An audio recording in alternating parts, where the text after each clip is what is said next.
in order for you and me to devise some kind of method or strategy to offset some of the events or a repetition of the events that have taken place here in Los Angeles recently, we have to go to the root. We have to go to the cause. Dealing with the condition itself is not enough. And it is because of our effort toward getting straight to the root that people oftentimes think we're dealing in hate. We are oppressed. We are exploited. We are downtrodden. We are denied not only civil rights, but even human rights. So the only way we're going to get some of this oppression and exploitation away from us or aside from us is come together against the common enemy. Who taught you to hate the texture of your hair? Who taught you to hate the color of your skin to such extent that you bleach to get like the white man? Who taught you to hate the shape of your nose and the shape of your lips? Who taught you to hate yourself from the top of your head to the soles of your feet? Who taught you to hate your own kind? Who taught you to hate the race that you belong to? So much so that you don't want to be around each other. No, before you come asking Mr. Muhammad, does he teach hate? You should ask yourself, who taught you to hate being what God gave you? And I, for one, as a Muslim, believe that the white man is intelligent enough. If he were made to realize how black people really feel and how fed up we are without that old compromise and sweet talk. Stop sweet talking it. Tell him how you feel. Tell him what kind of hell you've been catching, and let him know that if he's not ready to clean his house up, if he's not ready to clean his house up, he shouldn't have a house. It should catch on fire and burn down.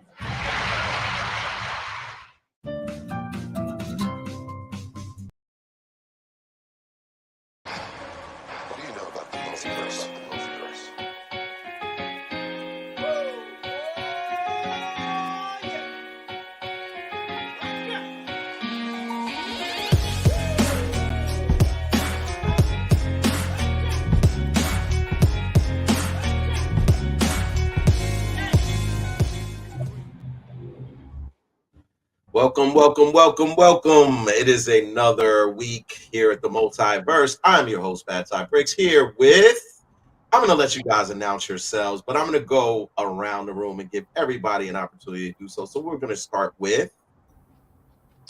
Hi, everyone. It's Holly Noon here. And yeah, hi. Hope everyone's having a good week. It's my birthday week. It is. Yeah. We can't wait. We can't wait. We know you can't. Let's pull it to this guy. Hi everyone, Holly Noon here. I'm sorry, you usually do this part, man. I'm not good at this. Hey guys, it's Tyrone. Nice to see you. Thank you for being here. All right.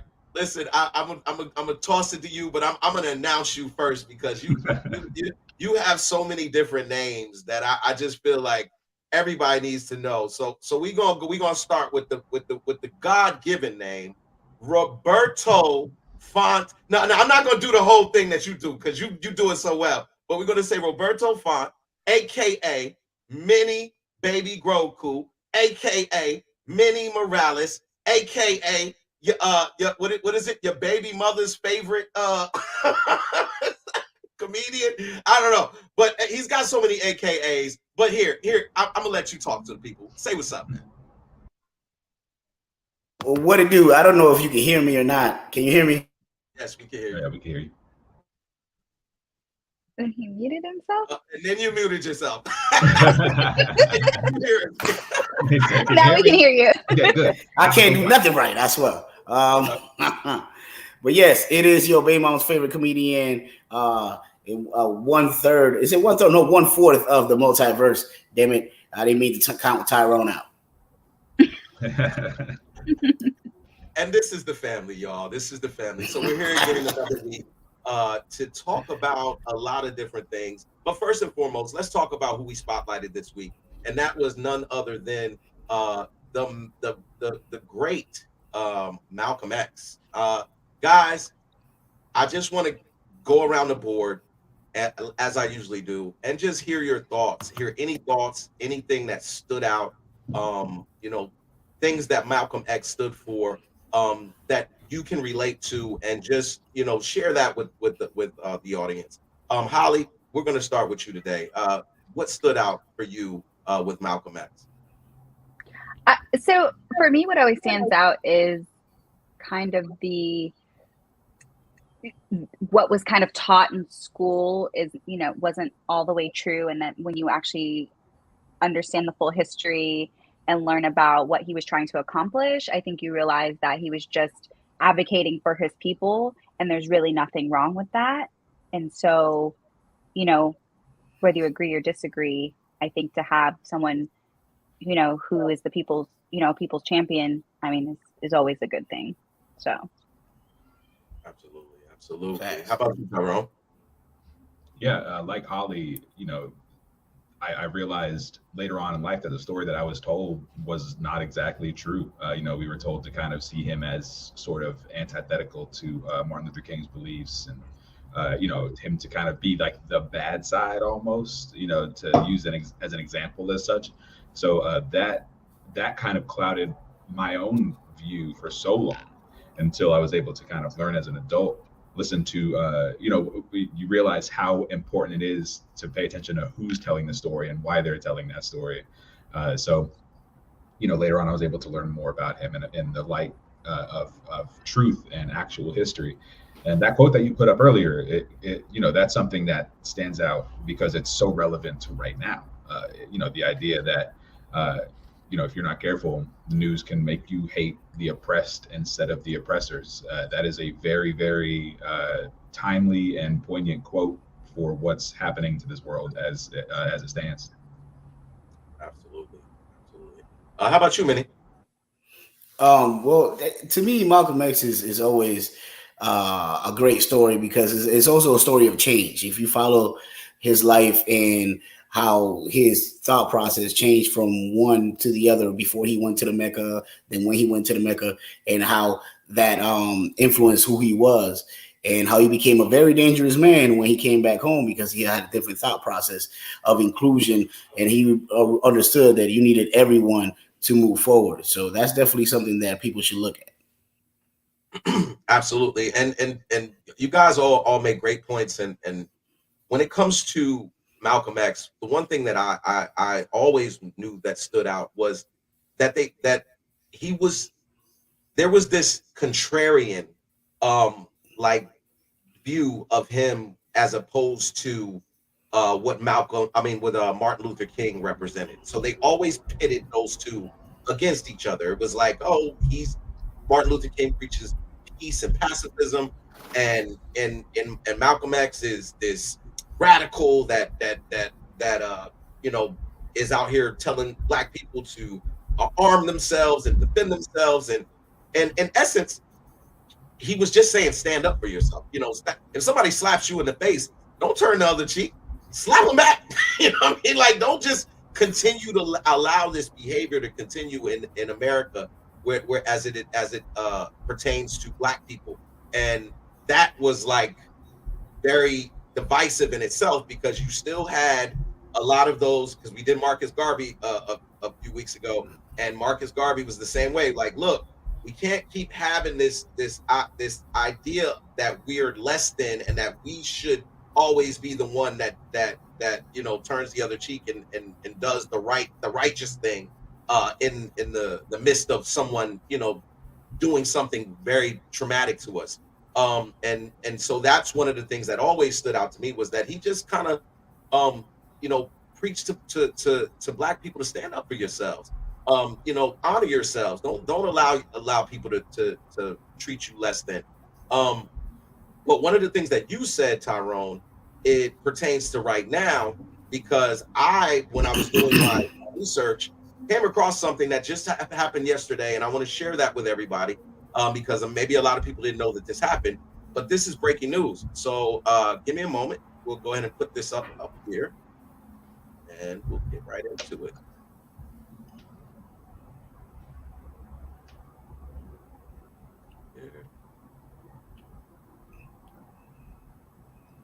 All right, breaking news. Let's do it. We're following breaking news out of New York City now. Attorney Ben Crump is suing the city's police department and other government agencies. He claims they covered up evidence connected to the assassination of civil rights leader Malcolm X. NBC News digital reporter Maya Eaglin is following that story for us and joins us now. So Maya, what specifically is Crump alleging here?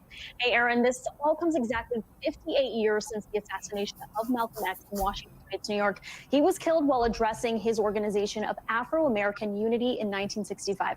Now, as you mentioned, his family and civil rights attorney Ben Crump announced today that they plan on suing the NYPD and other government agencies for the circumstances surrounding the murder.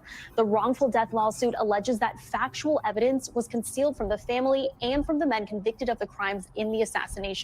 Malcolm X's family is now suing for $100 million. Here's more of what one of Malcolm X's daughters had to say in Manhattan today. For years, our family has fought for the truth to come to light concerning his murder, and we'd like our father to receive the justice that he deserves. Attorney Ben Crump also said they intend to take depositions from people involved who are still alive. Aaron. And Maya, the role these agencies played in his death has been really a matter of dispute for decades, right? That's right. There are a ton of theories and documentaries and reports about this assassination. You might remember about a year and a half ago, 2 of the men who were convicted in connection with the murder of Malcolm X were exonerated. They had always maintained their innocence, but spent decades in prison. Sadly, one of the men passed away in 2009, but the city of New York settled lawsuits filed on their behalf, agreeing to pay $36 million. A lot of new developments here, so we'll continue staying on top of this case as it unfolds. Aaron. Maya Eaglin for us today. Maya, thank you. There it is, guys. I think it was a year ago, Tyrone, and this was prior to us having you, Holly, and you as well, Minnie. We did an interview with my mom and my uncle because one of my mom's uncles was actually one of Malcolm X's top security guard, or they were called something else, but he was basically, one of the top people responsible for protecting Malcolm X. And someone came out on YouTube and alleged that my uncle had something to do with his murder, and that we did a whole thing on that, and it's good to finally see justice possibly being served, because based on everything that we did when we did our research, the guys that were alleged to have killed him had nothing to do with it, and like it's a shame that it took so long for them to be kind of vilified of all of the charges and everything. And like at this point, 36 million to who's it going to? Because I think one of the guys didn't even have any kids. I don't know if the other guy did. So where's that money going actually, in all actuality? So the fact that his family, Malcolm X, that is his family is suing for $100 million, I feel like that's not enough.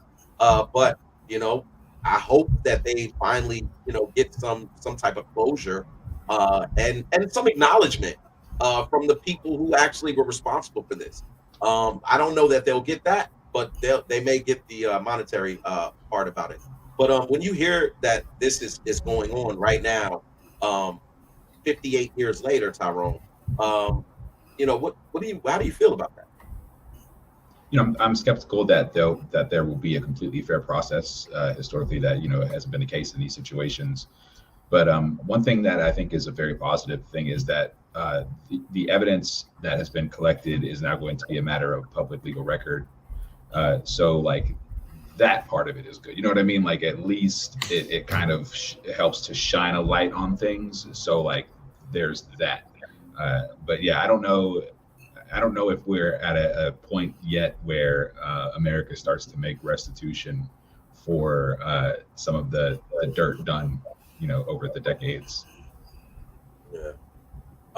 Holly, after seeing that interview as well, like, and knowing everything that was kind of told to us, everything that we were taught, and to know that now, 58 years later, there is factual evidence, and I believe the evidence that they're referring to could be the cop, one of the cops who was planted, or what should we say, was a plant, because that information is now public as well, that they were spies within the organization, came out on his deathbed and said that they were the ones that were responsible, they being the NYPD and the CIA, for the death of Malcolm X. When you find out 58 years later that his family may finally get the justice that they've been seeking, how does that make you feel? I kind of to piggyback off Tyrone, I mean, we know there's systemic issues in the criminal justice system, and I'm just curious what evidence and like the statute of limitations and everything around this that will actually allow this to actually bring it to where there's a trial, there's justice, there's a settlement, or whatever happens. I'm just kind of, it's like, greatly, we can expose, these potential theories, or, we can get more answers around his assassination, but his murder, I think there's also that skeptic in me that's just,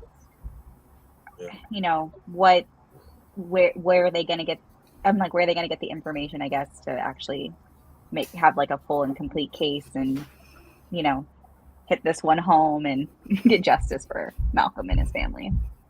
Yeah. Well, I mean, the fact that they had to, give the families, or to the two individuals that they had incarcerated, and said that those were the individuals that killed them, and had to pay out of $36 million. There is in essence, that is you are taking some form of responsibility as far as making the wrong decisions and making the wrong when it came to those guys. So I feel like what they're saying right now with Ben Crump, because what I read and what I've seen thus far is that Ben Crump is saying that they have factual evidence that the CIA and the NYPD had something to do with his murder. And when you hear an attorney who knows, you don't say you have factual evidence unless you have factual evidence. That gives me a little bit more. He's a defense attorney in this case. So he's going to say he has factual evidence, and I'm just curious what judge is going to be unbiased and really be able to kind of be fair in this instance when you're going after a bunch of governmental entities. It's like, we know the system, like, we'll see, but yeah, he doesn't have to convince us that these evidence are are fact. He has to convince a judge and or a jury that the evidence is factual. So that's going to be that's going to be where the challenge is. Minnie, how about you? After hearing this and knowing that it's 58 years later, what are your thoughts? One, I hope they settle out of court because they don't like to lose.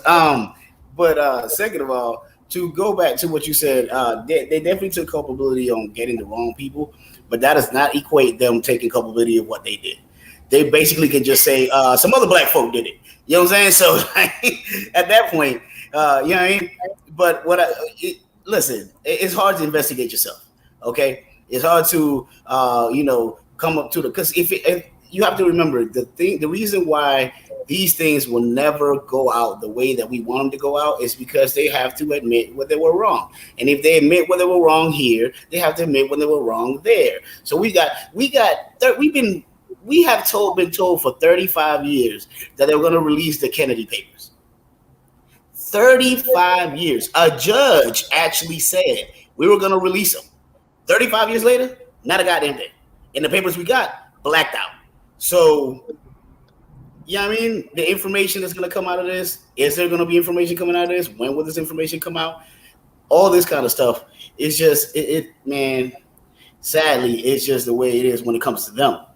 Now, I do hope that he does have some real credible information that we as the public can view and be like, oh, damn, we didn't know this part of the puzzle. Because, you know, at the end of the day, they're going to do what they're going to do. But it's the viewpoint of the people about this situation that might be swayed if he really does have some information that might be viable to the case.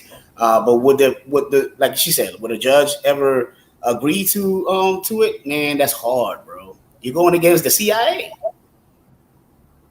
Yeah, that is true. And most of the people that probably were associated with this whole sting operation are probably dead.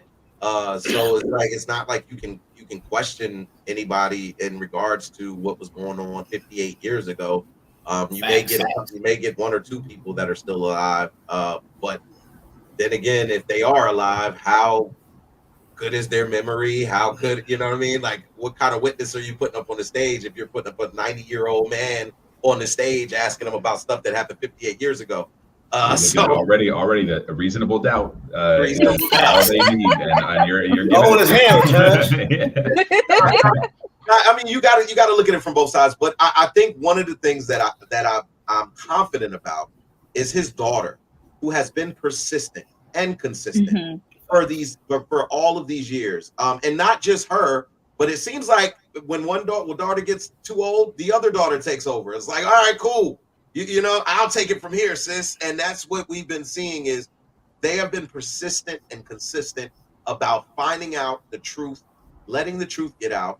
And now it's to the point where they're like, okay, we're going to get the truth or we're going to get 100 million. And either way, I'm happy with the outcome. So let's hope that, you know, something gets solved, even if it is just giving them the 100 million. Just because I feel like as a family, they deserved it. What their father did was remarkable. And, you know, go ahead, Al. So this is a civil suit or a criminal? This is a civil suit. Yeah, civil. Yeah. Civil. That's what I thought. Okay, yeah. Yeah, they would have to. Yeah, I don't think they'll be able to do a criminal suit. You know, until now they may be able to do a criminal suit if there's proven that there was. Afterwards, but you'd have to have somebody to charge. You're gonna be charging a lot of dead people. You're gonna charge a lot of dead people. A lot of dead people are gonna get charged. So I don't know how that's gonna you know. So, but anyway, again, let's go ahead and put this back up one time and just thank Malcolm X for all his contributions to Black history, and we hope that he will get the justice that he deserves. Now, this week, guys, I brought up a topic because it's gone viral, and I thought this would be a great thing for us to discuss today on the show. And I have the video to put up to show this. Let's just get into it. How about that? Let's just get into it. Here we go.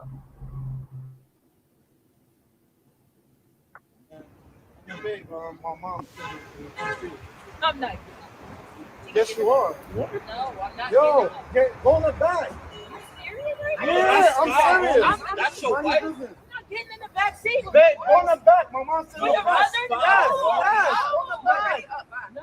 What are you doing? Go Are in you the back. serious? Yeah. For your mother? No, that's your wife. Yo, homie, that's your wife, homie. You want to leave outside the highway? I understand that, but that's my mom's though. She birthed me. Put her in the back. No, I was just saying it's a nice car. Mind your business. Yeah, you know, everybody's trying to get their little stuff out of there. But guys, I wanted you to just take a look at the comment section before we get into I can't see any of that shit. Wear my glasses. Okay, all right. I didn't know. Enhance. All right. I know, right? Enhance. I wish I could. But I'm just gonna go over some of the comments and just we'll delve into it. So one individual said, as a wife who has a mother-in-law and a mother that has a daughter-in-law, if my son's wife was sitting in the front, I would have no problem sitting in the back. But when we ride, my daughter-in-law always offers to let me sit in the front, and I respectfully decline. Sometimes we sit in the back together so we can talk and let my son ride and listen to his music. Now, when we ride, my mother-in-law, I insist she sits in the front out of respect. I love my husband, and nowhere I sit, I'm still his wife. I would never disrespect the woman that gave birth to the man I love. I thought that was a really good comment. Also, now let's get into some of the other ones. Actually, in the Bible, it says a man shall leave his mother and become one. That's his wife. She's the first lady. Mom is and will always be mom. She can ride in the back. My mom and dad never have cared about this in our car. They rude. Okay. I'm gonna need you to learn how to write. They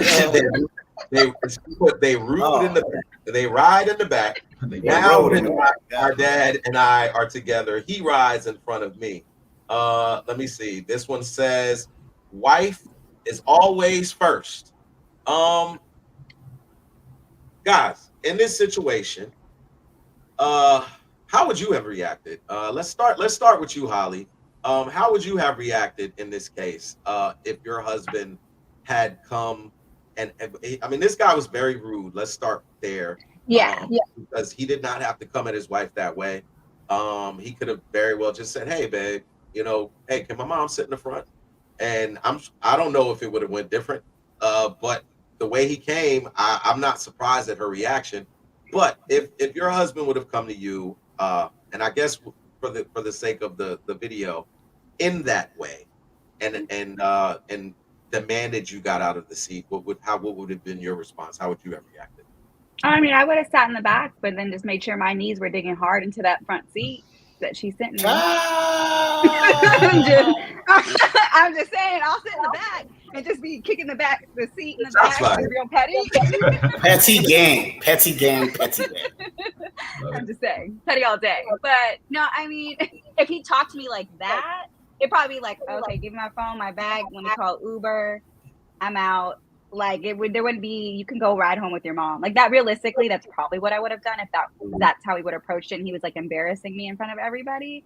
It would have been like, where's my purse? Let me make sure his credit card is the one connected to the Uber or Lyft app. And I'm taking. He's gonna fill it in his pockets. Yeah. All right. Woo! All right. Don't mess with Holly. Don't mess with Holly in her front seat.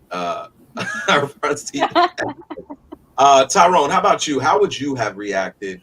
And I guess I could put you in the position of, just how would you have reacted in this situation? There's so many different ways. Wow. So first, the idea. So let's just say I was the wife. I would have been like, mother-in-law, would you like to sit in the front? Your bones are old and tired. Perhaps you would like to sit in what's considered the most comfortable seat in the car. As a polite human being, I would like to offer you the seat. Most likely that just ends there. She's like, oh, thank you, baby. And I'll just go ahead and sit in this seat. That's very nice of you. Now we're best friends and everything's great. We're going to sing some songs in the car, I think this is what happens when you get three toxic people together. Everybody reacted the wrong way. Like everybody was wrong in their shit and it was ridiculous. Like I can imagine every time they have some sort of catalyst is like that. Imagine the last piece of pizza with these people. Like that was like, it would be absolute drama. Like it would be insane. So like everybody reacted wrong. Everybody could have made a better decision. Let's just say the wife was like, nah, this is my seat. And as the husband, I would have been like, hey babe, would you mind just for me if you could just let my mom sit, because she's she's old and her bones are tired. You know what I mean? Like this, do it for me. Even if you don't want to do it for her, do it for me. Thank you. You know what I mean? And then if still she says no, then you have other. I guess everybody just mad in the car. That's it. That's all I got. It's crazy. Yeah, that is crazy. Vinny, how about you, man? How would you have reacted in this situation? Well, I wouldn't know. I don't even know how to answer that question because I honestly would have never came to anybody like that, and I personally don't give a damn. If they both had a problem with it, they can death match that shit to death. I don't give a damn. Like, yeah. And if y'all want to argue too much, y'all both can stay outside, and I'll just ride home. You know what I'm saying? Like, what we talking about? What is this? You pulling out the popcorn? Like, all right. Yeah, what y'all doing? I personally don't give a damn. I really don't. You know, unless my mom had like she needed help getting up, and even then that wouldn't even matter because you can do that in the back seat. So you know what I'm saying? Like it really it's a nonsense type of thing. That's like that's not like a Toyota Corolla. That was a nice car with a very large. You know what I'm saying? Like it just that's an E300 Mercedes. Yeah. Come on now, stop playing. That felt like I need you to recognize my authority as the person, and you know what I mean, like that weird dynamic of like I am this person to this person, so therefore you should respect me thusly, and like all that kind of stuff. That is a dynamic that never ends well. That's weird. I prefer to ride in the back in the car like that any damn way. I don't know what they're talking about. If you pull up in a Mercedes, I'm gonna ride in the back. Yeah, was she just to ride in the front seat in the limousine? I don't think so. Thank you. Thank you. Exactly, Tyrone. Exactly. Now, when I watch this video, and when I watch many videos on social media, I immediately think that all of them are staged, and all of them are doing this for clicks and likes. So we can all agree that this was handled terribly. Now, let's say it wasn't handled terribly. Let's say it was handled exactly like Tyrone said, where he's just asking politely and very nicely and just doing it all the right way. And then the wife still says, no, I'm not getting out the front seat. Your mama could sit in the back. Now, in that moment and in that reaction, what would be your reaction in that case? And we're going to start again with you, Holly. If it was all very polite, it's all very, love and out of love and consideration, but the reaction is still kind of contentious where you're like, no, I don't care. If you ask nicely, then how do we maneuver then as the husband or the wife, depending on the situation? Okay, so I can't really answer as the wife just because I know I would never do that. Like I would just get in the back and, it is what, like one of the comments said, like that's the woman that birthed him, like me riding in the back of the car is not going to kill me or make or break our relationship, like bigger picture. But I would guess I would say like from the husband, I think what I would have said is if, the wife didn't want to get up, I probably would say, okay, mom, I love you. Please just sit in the back. And then to my wife, I probably would have just been like, hey, we need to have a conversation when we get home about, just, how we operate and just trying to make sure we're on the same page because clearly they were not. And, I think that is something you guys need to, that does need to be talked about. Like, I think understanding early on, like, okay, is the mom always riding in the front, or is it more like it depends on the situation, or can it be conversational with everybody? I think those are just things like communication is really important. And as a couple, like establishing like how the parents and where they fall in that lineup. So. Okay. Tyrone, I kind of know what your answer is going to be, but go ahead anyway. Let's let the people share with the people how you would handle the situation if you came very nicely and in a polite way. It honestly exactly the way Holly told it. Like it would have been like, hey mom, would you mind just for this one, just trust me, and then we'll get home and then we would have a conversation and it would be like, look, is this about a car seat? If this is about a car seat, then we have a lot of talking to do and potentially about moving the hell out. There's maybe something deeper that you want to talk about. We should probably discuss that so we can work through this issue and know how to move forward. But like, yeah, absolutely. The drama would end. I would, if it were up to me, I'm ending that drama right there. And it's just like, hey, let's go ahead and handle this, not at the Shell station. Exactly. Minnie, how about you, man? How would you have handled it? I know you would have just left them both there. Well, you read my mind. I'm talking about death match. Okay, we talk about that. I'm gonna be at that point. I'm gonna be the instigator. I'll be like, Mama, you gonna let her talk to you like that? all these years in this earth, and you gonna let this young buck go ahead and get off? Shit. Mama, she said her mac and cheese is better than yours. Shut up. We gonna instigate. We throwing stuff in the air. It's going crazy. It is going down. I hear everybody, and I feel like everybody is right, and obviously if it's still contentious and you've been nice, then yeah, there's definitely a disconnect somewhere within your relationship that has absolutely nothing to do with this car ride or that seat, and that's probably another conversation. But it brings up a really good question, that because I see a lot of times, and especially in the comment section, that there is this idea that when you get married, that your wife becomes the first person in your life and commands, this level of dedication and loyalty that somehow, in essence, pushes your mom or whoever those other people were, because I consider grandmas and mothers to be like, when you talk about a hierarchy and you talk about grandma is at the top, and like if for those who still have grandmothers that are alive, they know that everybody answers to grandma, and that's your mama, your daddy, everybody answers to grandma, and then it goes down. But like what I saw in the comment section is this idea, because of religious doctrine, that the wife is a part of you and becomes you, and you become one and everything like that. And I had a problem with that. I had a little bit of a problem with that. And this is coming from somebody who's married. Because as much as I love my wife and I adore my wife, my wife could be my wife today and be my ex tomorrow. But I could never, my mom she can never be my ex-mom. I mean, I might not talk to my mom, but she'll never be my ex-mom. I can't divorce her. I mean, you could, I guess, if you want to get technical, but we're not doing that today. Yeah, I can never divorce my mom. My mom is always going to be there. And same thing goes for my grandmother until they leave this earth.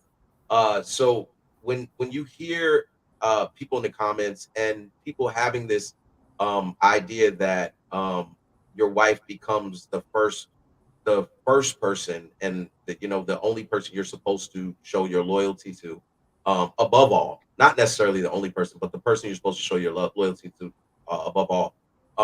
I'd like to hear what your thoughts and everybody's thoughts is on that idea. Holly, we'll start with you first, since you have been married. Do you feel like in the hierarchy you should supplant mama? Actually, I don't, but I did have a mother-in-law that was very, wasn't ready to give up her son, and either was his older sister. And so there was it caused a lot of tension between, like, basically their brother, son, and my husband, or ex-husband now, was in the middle, because I didn't actually expect to be above his family in any way, but I think that's what they preached. But then when it came to us trying to make decisions for ourselves and for our family, then they would get involved.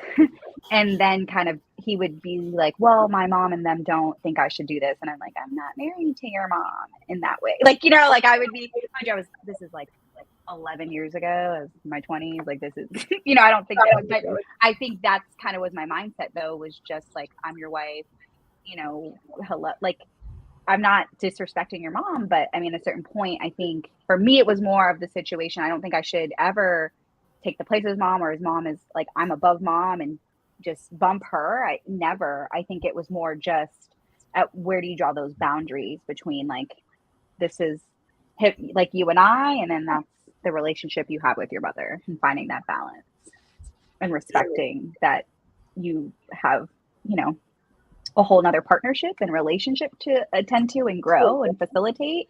And it makes it difficult when your mother-in-law is not supportive of that. So I want to delve in that deeper. We'll do that off camera.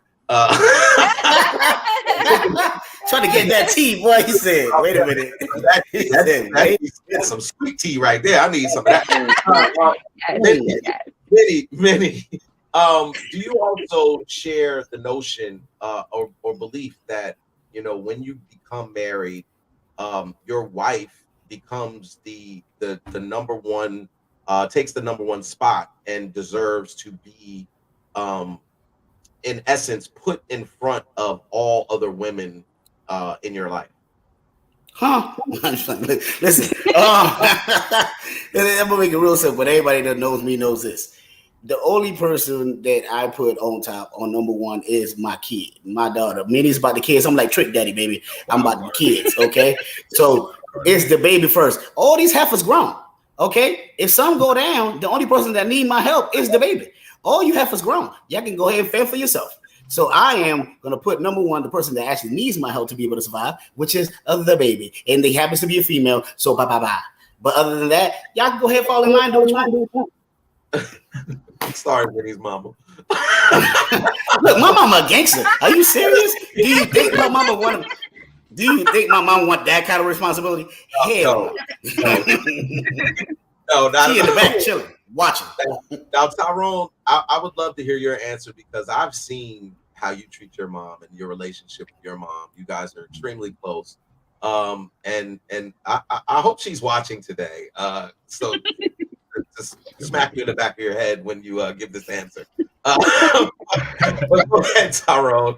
Do you believe that when you become married or when you get married, that your wife should be the number one, to take the number one spot as the woman in your life? So I don't want to seem like I'm avoiding answering this question, but I don't necessarily believe that in like this there's one spot for like the most important woman. I feel like I'm just going to give everybody like the same amount of respect that they deserve, regardless of who popped out of them and when. You know what I mean? I feel like it's just like if we respect people on like on a grand scale, then these problems don't really happen at all.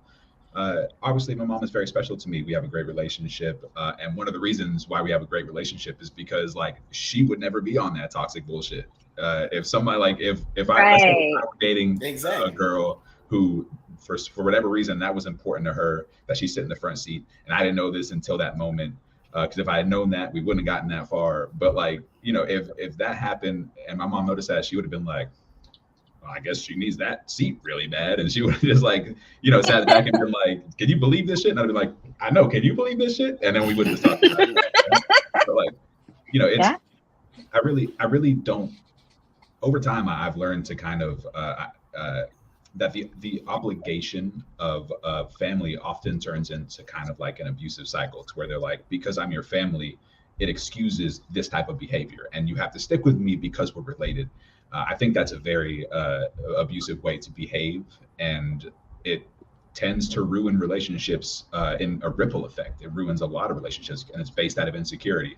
So a very long answer to your question is I don't necessarily believe that my wife should take the number one spot. I believe that there's enough, that I have enough love, admiration, and respect to give to anybody who wants to receive it.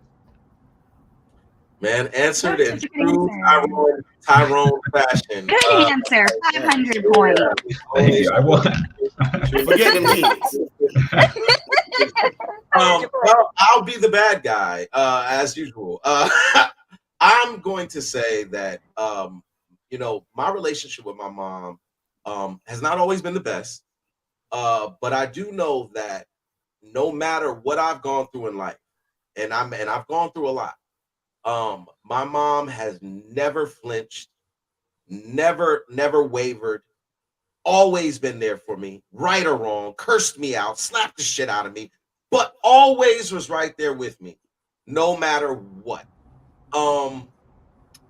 I am a person that looks at loyalty different than a lot of people that are around me, because I know that I practice loyalty in a different way. I try to support you in anything. If in anything and everything that you do, I try to be available when my people need me. I try to be that person that always treats people the way I want to be treated. And all of those things came from my mom. So if I'm looking at it from a loyalty standpoint, I feel like in the situation like that, granted, I believe I'm with you, Tyrone. I believe that your wife or any individual should show respect to another individual. But if they don't, and you violate my mama, me and you is going, like, I'm with many. You gonna stay there, and my mama's gonna leave with me. It's not. We're not about to have this. Y'all death match it and all of that, because you're not gonna put hands on my mama. That's definitely not bad. Because we will jump your ass. We will jump your ass. But I allegedly. Yeah, Max. Take these. I'm trying to say this, man. Like me and my mom are tag team champions for years and years. We have undefeated at this point. But I'm just saying, like, I just can't. I'm sure you needed that slap though. Yeah, babe. Well, whatever. See, exactly for those reasons right there. But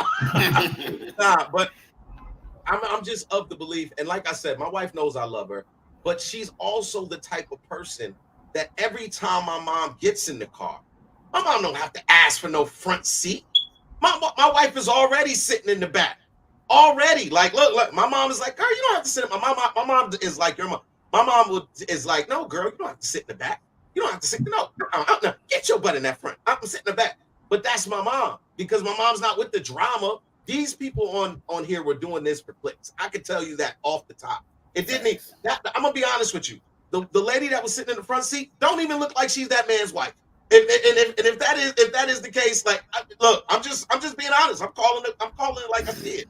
Like, I want to throw just a little curveball at you. So let's just say your mom was wrong in the situation, and let's just say somehow something happened, not even a car thing, but your mom was wrong and disrespecting your wife. Does that hierarchy stand? Is the disrespect allowed because your mom is your mom, or is there a moment where you're like, hey, we're human beings, and this is just, you're wrong in this situation? Disrespect's never tolerated, period. And there's no hierarchy in that. That's just what it is. Disrespect's not tolerated. So my mom, if for some sake of the, for the sake of the argument, very hypothetical, my mom was disrespectful to my wife, I would check it right there. And my wife knows that. Like, and my mom knows that. Like, we have that type of relationship. I would not be like, Mom, please no. I'd be like, Mom, what you doing? I'd be like, no, you can't do that. Like, but my mom, like, I know she wouldn't, but even in that moment, I still would speak to her with love, but I would assert myself in that situation. Right. It would not be a disrespect. Nobody's going to disrespect anybody. My wife's not going to disrespect my mom. My mom's not going to disrespect my wife. But in a scenario where my grandmother or my mother are riding with us, like, the front seat is always going to be where they're going to be placed, unless they choose otherwise. It's just like, just from the like I told you before, the hierarchy. Grandma's at the top of the list in our family. You know what I'm saying? Because she's the patriarch. You know what I mean? And at the end of the day, my grandmother's almost 100 years old. There's no way I'm putting her in the back seat, and there's no way that anybody that's riding with me is going to put her in the back seat. So that, like, but this situation, like I said, we could tell this was staged. We could tell this was like, you did this for clicks and views. That even the way that the mom reacted, which was, get out the way. You know what I mean? Like, she like pushed the girl out the way. I knew right then. I was like, this is extra. They're doing this. This is all for clicks and views and everything. So while I agree, it could potentially be staged, and maybe even most likely is staged. I have seen some very interesting behavior from people. I would not put it past anybody to be like that ridiculous and that out of pocket. So I would hesitate to use that as the evidence to prove the video is staged, but it also, the timing is very convenient, and there were elements. Cameras placed. Camera. A man is standing with the camera right when they're doing. Yeah, but it brings up a very interesting conversation, and I think I think we all end up in the same place, I've noticed, but just kind of we got there different ways. ultimately it does come down to like just being a respectful person. But then, of course, you have a special relationship with your mom. There's kind of nothing like that relationship, and there seems to be some people, and perhaps if this video is real, this mom, there seems to be a need to have that particular relationship validated over and over again. Perhaps there's, she feels empty nest syndrome, whatever it is, but I need to have that relationship validated. Or maybe as the husband, I need to validate this relationship further to prove to my wife, or whatever it is. And I think it's those kinds of things that, the blow up at the car seat is because we're not discussing these relationships in our homes and in our situations where we're just like talking to one another. We're waiting until some catalyst makes it blow up, and then you got to deal with the fallout. So you're right, and the reason I brought up this conversation was not just because of the video. It was because of the comments in the comment section. Yeah, it was so many people that agreed with didn't agree with the behavior. Well, it's not so much the behavior. It was that they doubled down on the fact that the wife should be able to sit in the front no matter what. Like it was more.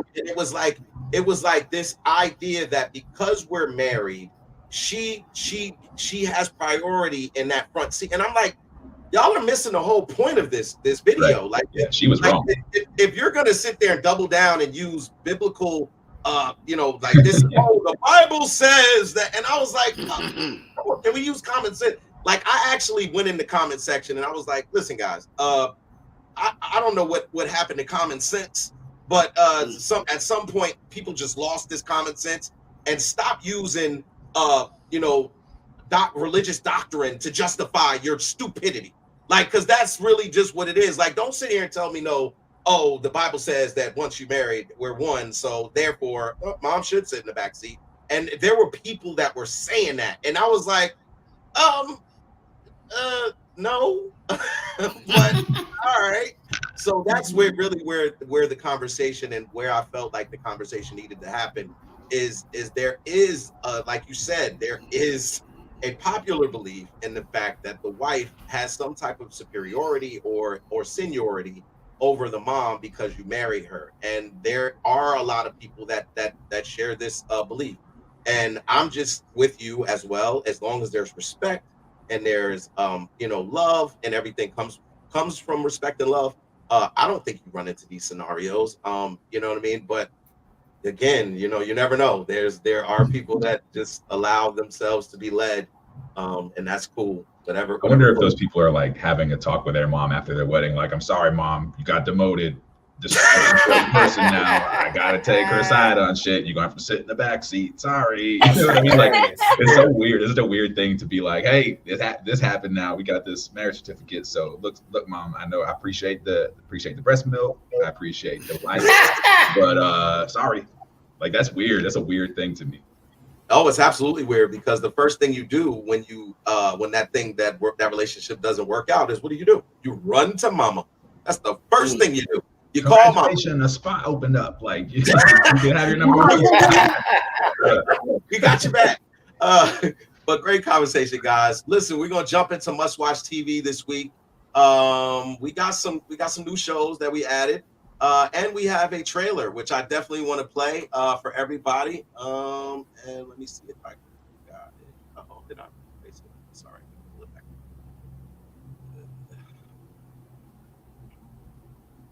I'm looking forward to Must Watch TV while you're getting this ready, because I indicated, and I'm really excited. I feel like Lisa's gonna have my back too when it comes time. Man, everybody's gonna have your back, because we're gonna, like I said, we're gonna do a full review on this show, because it's that good, and it's worth every bit, every second of what we're gonna see. So let me.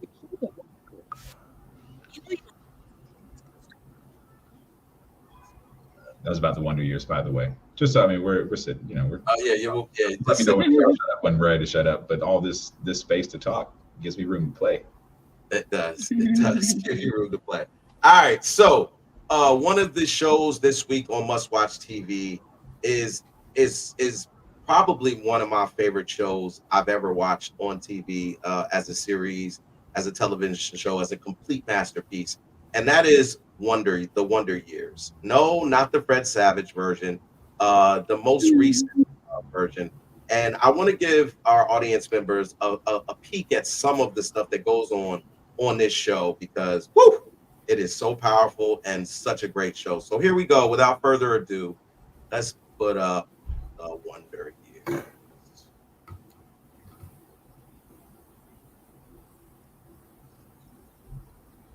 Like fishing, huh? Love it. But you don't eat fish. Hate it.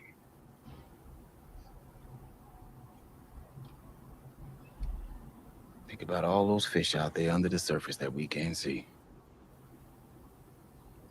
They have no idea what's going on here, above the water. They don't even care. The life is simple. You don't have to wonder why bad things happen to good people. Why there's so much hatred in the world. Why for some people life may never be fair. Nope. They have no idea. Maybe that's why I like to fish. That's when it hit me. My dad was actually wrestling with the very concerns he thought I'd been wrestling with this whole time. Okay, it's getting late. I wanted to tell him what was really bothering me because I knew it would put his mind at ease.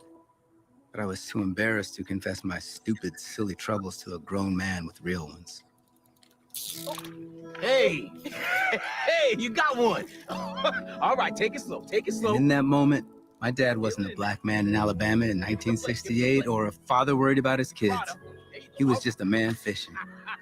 That's when I understood everything he didn't know how to say. I had a brilliant spark of inspiration that fueled me to write all night. And as I've taken you through the entire life of Dr. King, from his seminary days in Boston to his Poor People's Campaign, I summarize with this. Dr. King is like the fish my dad caught, and black people are like my dad. We don't eat the fish, no. We appreciate what the fish taught us and try to live our lives just like he did. Okay, in hindsight, it was pretty ham-fisted and forced, but to a 12-year-old, it was brilliant. Just lovely, Dean. Yeah. If that doesn't give you an idea of what this show is about, I'm just going to tell you right now, Holly, get your tissues, have your tissues by the bed. Serious. Okay. There are so many episodes that are going to touch you in a way that you don't really realize you need it. And just the visuals, like to see a black mother, a black father, a successful family without the whole single parent, a home and visiting and all of that kind of stuff. And just the way that they teach their kids and the type of kids that they have. It's amazing to watch. And there's so many little underlying themes and stuff like what you just saw in that scene where the father just kind of, me and Tyrone both agree, he's amazing in his role. Like this guy, it kills it. When you watch this show, the mother is awesome. There's a sister, there's little Dean, which you just met, and just the whole town, because like his friends, like like it's just so much. So I really hope that whoever's watching this right now takes heed to what we're saying and goes and watch this. Go and watch this show. It's I think 22 episodes, which is pretty long for a series. It's like a regular TV season from like back in the day. It's very much like a classic sitcom in this way. Also beautifully narrated by Don Cheadle. Yes, as you could hear in the yes, Don Cheadle. Okay. If you can recognize, that is Don Cheadle's voice. And yes, he does a great job of narration. But again, just please go check this out. Season 2 is on its way. In I think this summer it's supposed to be season 2 is coming out. So you have plenty of time until then to catch up and get acclimated so that you'll be prepared when the new season drops. But please go watch this. I'm going to tell you to tell a friend to tell a friend to tell a friend, because more people need to know about this. Many wasn't even aware of it, and many after you watch this, you're going to tell everybody you know about it, and you're going to beat it in their heads until they watch this show. because it's just that good, and it's what we needed. It's absolutely what we needed in a television series. Amidst all of the things that we're going through now in the current society that we live in. So Wonder Years, definitely go check that one out. Also, go and check out Your Honor on Showtime. This is a really good series too, starring Bryan Cranston, and many know him from what was that? Breaking Bad. And he did an awesome job in that, and he does an awesome job in this. And you may see somebody that has been on the show on there as well. Our very own Mouse it has a reoccurring role on Your Honor. So go check that out. Support him as well. And this is a really great show. I think it comes on Sundays. I wouldn't know because I watch it on Fire Stick. But you can check it out on your TV guide and tap into Your Honor. Really good show. Excuse me. Also, as always, and every week, and this will not stop, we are going to promote The Last of Us, and we're going to continue to promote it because it's an awesome show, and it does not ever disappoint.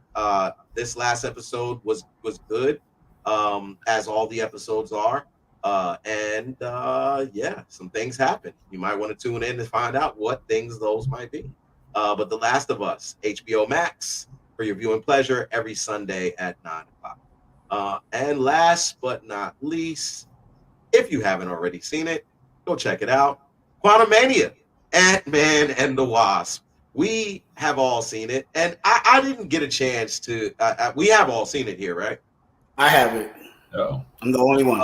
So you just gonna be the oddball out. All right, cool, Minnie. All right, well, can I just go around the board real quick and we'll get out of here? I know you saw it, Holly. What would you rate the Ant-Man and the Wasp? Oh, I might give it like a 6.5 out of 10. Okay, that's fair enough. All right. How about you, Tyrone? I'm going to go 8. I think it was super fun. I had a great time watching it. A lot of really good stuff about it. Jonathan Majors is awesome in it. Everybody does a great job. And yeah, I have no complaints. It was a great time. I'm going to follow up Tyrone with an 8.5. I'm going to go an 8.5. I thought it was beautifully done. I thought the acting, everybody on the cast killed it. The MODOK looked like MODOK. May not have acted like MODOK, but he looked it like MODOK. He looked like MODOK. I said looked it. He looked like he looked like MODOK. And Jonathan Majors, I concur. Jonathan Majors is an extraordinary actor, and he sounds absolutely nothing like he acts when you hear him talk in real life. That's very odd, yeah. But he doesn't. He sounds totally different. But yeah, Jonathan Majors, I think, is right now probably at the top of the game as far as what you want to see as in acting and from a Black actor. And he's just in a lot of things, and I think he's going to continue to have a lot of success and continue to be in a lot of things. So yeah, Minnie, go check it out, man. Definitely go check it out. And that will end the series of Must Watch TV. Here's some news, guys. We have a very important guest coming on the show in March 8th. I don't know if you guys know, but you should know who Rob Font is. You will know. We will have him on live March 8th. And this is going to be a awesome interview, and we're so happy that Minnie was able to facilitate him coming and being a guest on our show. So it's going to be a lot of fun. So you don't want to miss that episode. That'll be March 8th. We'll have Rob Font on here, and he's got an upcoming fight in April. And I think you probably want to tune into that, and we'll have more. We'll have him talk about that more when he comes and checks us out March 8th. So make sure you tune into that. But other than that, I don't have anything, guys. Anything on the way out? Any upcoming shows? Anything you want to tell anybody about? Thank you for watching. See you on Saturday for the New World Order. We should have good news, don't we? Got big news coming up next week, right? We're gonna save that news. We're gonna save that news for next week. I was going to do it this week, but I'll talk about that after the show. We will save that news. That is going to be great. It's going to be awesome. It's going to be awesome. We're gonna get it out there. Trust me. We're going to get it out there. It's going to be great. It's going to be great. I feel like Trump. I'm channeling my Trump. It's going to be great. It's going to be great. Holly, did you have something? No, just saying bye. Oh, okay. Okay. All right. And yes, and listen, I know a lot of people are not going to get a chance to, but please make sure you jump in in our group or in the comment section or at anything and wish Holly Noon a happy birthday. Please happy birthday, Holly. I'm sure I'll post a picture on my birthday. And yes, she will post a picture. Make sure you like it, share it, all of that good stuff. But on behalf of myself, Tyrone Thornhill, Holly Noon, and Mini Baby Grogu, we are the Multiverse. And until next week, we are out.